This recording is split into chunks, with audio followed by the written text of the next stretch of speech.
ఈరోజు మనం శ్రీ ఆది శంకరాచార్య గారు రచించినటువంటి శివానంద లహరిలో 75వ శ్లోకం గురించి తెలుసుకుందాం. 75వ శ్లోకం. కళ్యాణినం సరస చిత్రగతిం సవేగం సర్వేంగితజ్ఞమనఘం ధ్రువలక్షణాఢ్యం చేతస్తురంగమధిరుహ్య చరస్మరారే నేతః సమస్త జగతాం వృషభాధిరూఢ. ఈ శ్లోకంలో ఆదిశంకరాచార్యులు గారు మన మనసును, అందరూ భక్తులంతా ఎలా ఉంటుందంటే ఏమంటుంటారంటే, భక్తులు మన భగవంతుడి దగ్గర మనకు అన్నీ ఇమ్మని అడుగుతాం, కానీ ఆదిశంకరాచార్యులు మాత్రము నేను ఇస్తాను, నీకు నేనేమి ఇస్తాను స్వామి, నేను ఇచ్చే స్వీకరించవయ్యా అని చెప్పి అడుగుతుంటాడు. అది గొప్ప విషయం. మనం అంతా ఏమడుగుతాం, వెళ్ళకపోతే భగవంతుడా నాకు అది ఇవ్వు ఇది ఇవ్వు అని మనం అడుగుతూ ఉంటాం. కానీ ఈయన మాత్రం ఆ భగవంతుడు నేనేమి ఇస్తానో చెప్తున్నాడు. ఏమిస్తాట, ఆయన దగ్గర ఉండేది ఒక గొప్ప విషయం ఉందట, ఆ విషయాన్ని ఇచ్చేస్తాట. ఏంటది?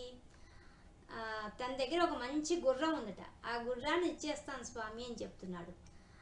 మరి నాకెందుకయ్యా గుర్రము, నాకు ఆల్రెడీ నందీశ్వరుడు ఉన్నాడు కదా, నాకెందుకు గుర్రం అంటావేమో అని ముందే చెప్తున్నాడు. వృషభాధిరూఢ, స్వామి నువ్వు వృషభ వాహనం ఎక్కి తిరుగుతూ ఉంటావు కదా, తిరుగుతూ ఉన్నావులే, ఇన్నేళ్ళ నుంచి తిరిగావు కదా, నా గుర్రాన్ని కూడా స్వీకరించు, నా గుర్రం మీద కొంచెం సేపు తిరుగు, బాగుంటుంది, నాకు సంతోషంగా ఉంటుంది, నేను ఇస్తున్నా కదా నా గుర్రాన్ని, నువ్వు కూడా స్వీకరించు అని అడుగుతున్నాడు ఆదిశంకరాచార్యులు. ఎంత బాగా ఒక గుర్రంతో మన మనసును పోల్చి చెప్తున్నాడు ఆదిశంకరాచార్యులు. అది గొప్పతనం. ఇంకా నేత సమస్త జగతాం, నువ్వెవరివి ఓ స్వామి, నేత నువ్వు నాయకుడివి, ఎవరికి? సమస్త జగత్తుకి, ఈ విశ్వానికే నాయకుడివి నువ్వు. కానీ మా భూమి మీద ఉండే రాజులే, వాళ్ళు రాజులైన వాళ్ళే గుర్రాలు వేసుకొని తిరిగి తమ పనులు చేసుకుంటున్నారు.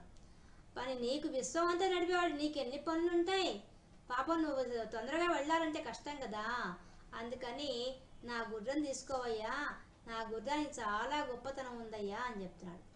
ఇంతకీ నీ గుర్రంలో ఏమున్నా అంత స్పెషల్గా చెప్తున్నావు నాకు అని శివుడు ఒకవేళ అడిగితే ఏమున్నాయో చెప్తున్నాడు. ఏమున్నాయట తన గుర్రానికి? చేతస్తురంగం, ఇంత నా గుర్రం ఏం తెలుసా, నా మనసు అని ఒక గుర్రాన్ని ఇస్తున్నా. చేతస్తురంగం, తురంగం అంటే గుర్రం, చేత అంటే మనసు, నా మనస్సు అనే ఒక గుర్రం ఉంది. ఓహో, నీ మనసు అనే గుర్రం నీ దగ్గర ఉన్నది, దాన్ని ఇస్తావు నాకు. మరి దాంట్లో గొప్పతనం ఏంటి అంటే కళ్యాణినం, అది గొప్ప శుభ లక్షణాలు కలిగింది, ఎన్నో గొప్ప గొప్ప లక్షణాలు కలిగి ఉంది దానికి. అంటే మామూలుగా గుర్రానికి ఏముంటాయి? 5 లక్షణాలు ఉంటాయి. ఏముంటాయి? దాని యొక్క పార్శ్వాలు, పక్కన పార్శ్వాలు కానీ, దాని యొక్క ముఖం కానీ, దాని యొక్క వీపు భాగం కానీ, దాని గుండె కానీ బలంగా ఉండాలి. అలాంటి ఉంటేనే పంచకళ్యాణి అంటారు దాన్ని. పంచ లక్షణాలు ఉంటే పంచకళ్యాణి అంటారు. మన రాజులంతా కూడా పంచకళ్యాణి ఎక్కే బయలుదేరిపోయారు, మనం ఎంత కథల్లో వింటుంటాం. ఎందుకు? ఆ గుర్రానికి చాలా స్పెషాలిటీస్ ఉంటాయి, దానికి ట్రైనింగ్ ఇవ్వబడుతుంది. రాజు ఎక్కినప్పుడు ఎలా ఒక అధికారి, సైన్యాధ్యక్షుడు ఎవరెక్కినా సరే వాళ్ళకు అనుగుణంగా అది ప్రవర్తించే రంగంగా వాటికి ట్రైనింగ్ ఇవ్వబడుతుంది. అందులో శుభలక్షణాలు కలిగి ఉంటాయి, వాటి ముఖంలోనే ఆ వర్చస్సు ఉంటుంది, ఆ వర్చస్సు వల్ల అవి అన్ని పనులు చేయగలుగుతాయి. అంటే ఎంత గొప్ప విషయం ఉంటే చెప్తున్నారు, పంచకళ్యాణి పేరు పెట్టి మరీ వాళ్ళు వాడుకున్నారంటే ఎందుకు చెప్తున్నారు? దానికి అంత గొప్ప లక్షణాలు ఉన్నాయి. దాని యొక్క పార్శ్వాలు బాగుంటాయి, దాని వీపు బాగుంటుంది, దాని ముఖం కళగా ఉంటుంది, అందుకని చెప్తున్నాడు. ఈ 5 గుణాలు మామూలు గుర్రానికి ఉంటాయి. ఓ శివ, నా దగ్గర కూడా నా చేతస్థురంగం, నా మనసు అనే గుర్రానికి కూడా 5 లక్షణాలు ఉన్నాయి. ఏమున్నాయి 5 లక్షణాలు? ఏమంటే ఆ పంచకళ్యాణికి ఏ విధంగా 5 లక్షణాలు ఉన్నాయో, నా మనసు అనే గుర్రానికి కూడా 5 లక్షణాలు ఉన్నాయి. ఏమున్నాయి? నా పంచ జ్ఞానేంద్రియాలే ఆ పంచలక్షణాలు. ఏందవి? నాకు చెవులున్నాయి, ఈ చెవులతో నీ యొక్క నామం వింటాను, నీ మహిమలు వింటాను, నీ చరిత్ర వింటాను, ధన్యునైపోతాను.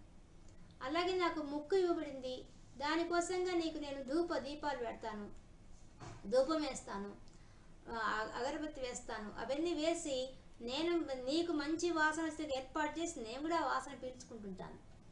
అలాగే నాకు మంచి దివ్యమైన కళ్ళు ఇచ్చావు. ఆ కళ్ళతో నీ యొక్క దివ్యమంగళ స్వరూపాన్ని పోయి నేను జ్యోతిర్లింగాల దగ్గర నుంచి అన్ని లింగాలు చూస్తూ ఉంటాను, దర్శిస్తూ ఉంటాను. ఇంకా నాకు ఈ నాలుక ఇవ్వబడింది. నీకు ప్రసాదంగా అన్ని అర్పించి ఆ ప్రసాదాన్ని నేను స్వీకరిస్తూ ఉంటాను. ఇంకా నాకు చర్మం ఇవ్వబడింది. నా చర్మంతో నేను వచ్చి నాకు ఇంత గొప్ప చర్మం ఇచ్చామని చెప్పేసి నీ యొక్క దివ్యమంగళ స్వరూపాన్ని తాకి మరీ స్పర్శతో అనుభవిస్తున్నాను. కాబట్టి ఈ 5 లక్షణాలు నాకు ఉన్నాయి స్వామి. అందువల్ల నా గుర్రానికి కూడా ఈ 5 లక్షణాలు ఉన్నాయి. కాబట్టి నువ్వు స్వీకరించవలసింది. నిజానికి మామూలు గుర్రానికి అయితే కళ్ళం వేసి లాగాలి, పట్టుకోవాలి. కానీ నా గుర్రానికి కళ్ళం వేయడం కొంచెం కష్టం. కాబట్టి కళ్ళం వేసేవాడు సక్రమంగా ఉంటే బాగుంటుంది.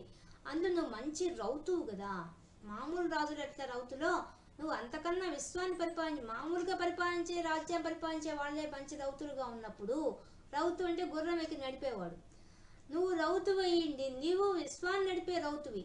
కాబట్టి నా గుర్రాన్ని నడపడం నీకు చాలా సులభం, ఇబ్బంది ఏం లేదు నీకు. కాబట్టి నాకు అందులో ఇన్ని లక్షణాలు ఉన్నాయి కదా, 5 లక్షణాలు ఉన్నాయి కదా, అది నాకు శుభమైన లక్షణం ఉంది. కాబట్టి నువ్వు నన్ను తీసుకెళ్ళవా, నా గుర్రాన్ని తీసుకోవా అని అడుగుతున్నాడు. ఇంకా సరసంగా ఉంటుంది అంటే, సరసంగా ఉంటుందంటే తనని ఎవరు పోషిస్తున్నారో ఆ యజమాని మీద చాలా ప్రేమగా ఉంటుంది గుర్రం. గుర్రం ప్రేమ చూపిస్తుంది.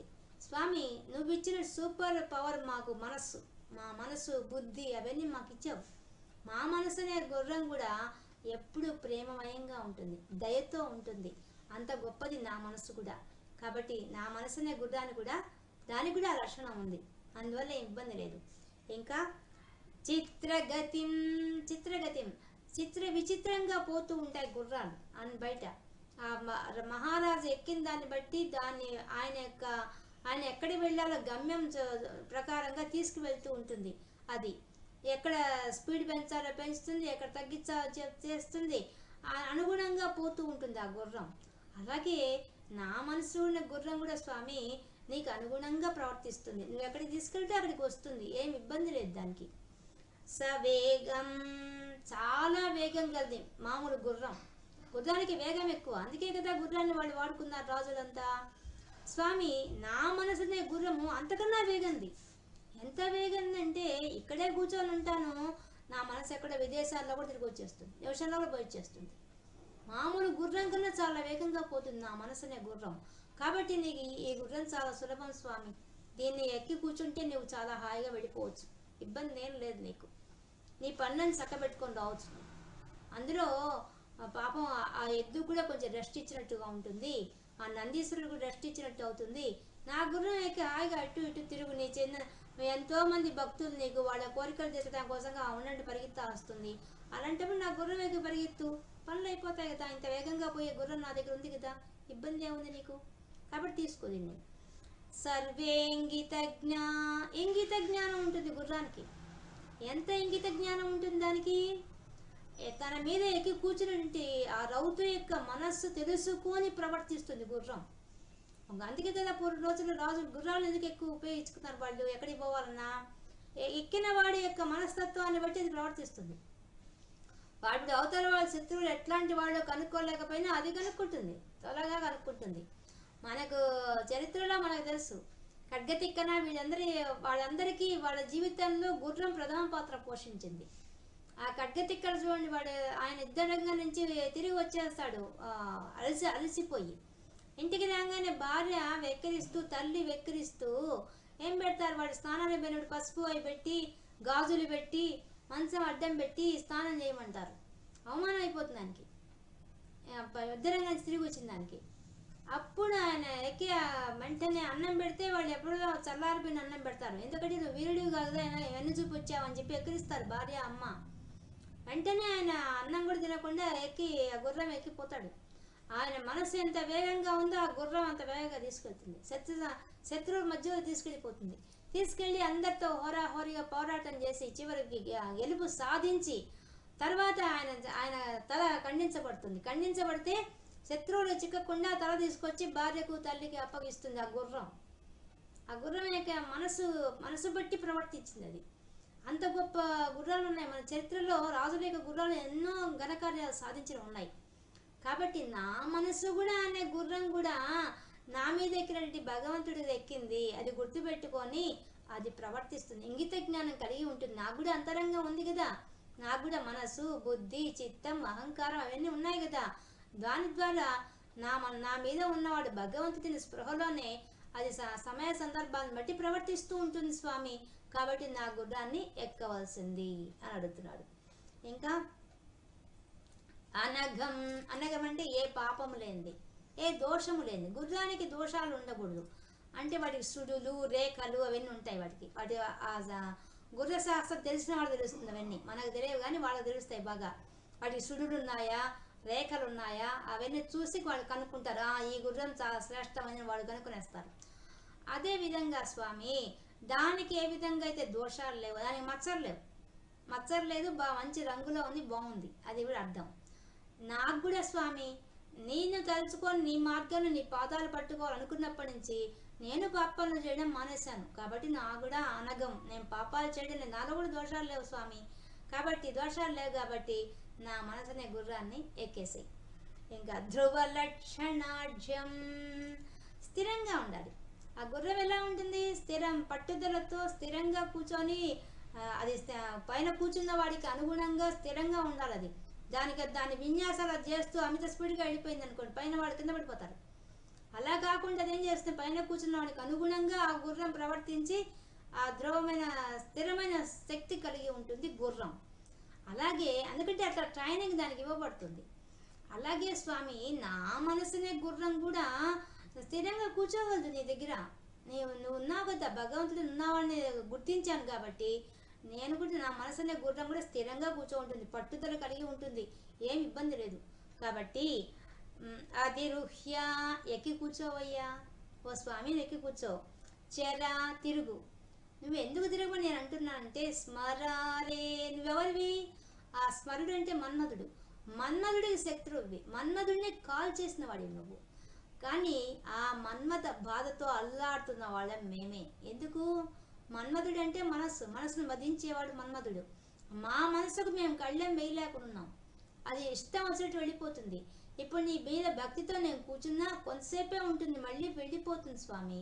కానీ అదే నువ్వు రౌతువై కూర్చున్నావు అనుకో, నా యొక్క గుర్రం మీద ఎక్కి కూర్చున్నావు అనుకో, అప్పుడు నా మనసుకు కళ్ళెం వేయాల్సిన అవసరం ఏం లేదు. నువ్వు కూర్చున్నవాడు ఎవరు? గొప్ప రౌతువు కదా, అందువల్ల అందులో కాముణ్ణి కాల్చిన వాడివి. కాబట్టి నాలో ఉన్న కోరికలను కూడా నువ్వు సంహరించగల శక్తి నీకుంది, కాల్చగల శక్తి నీకుంది.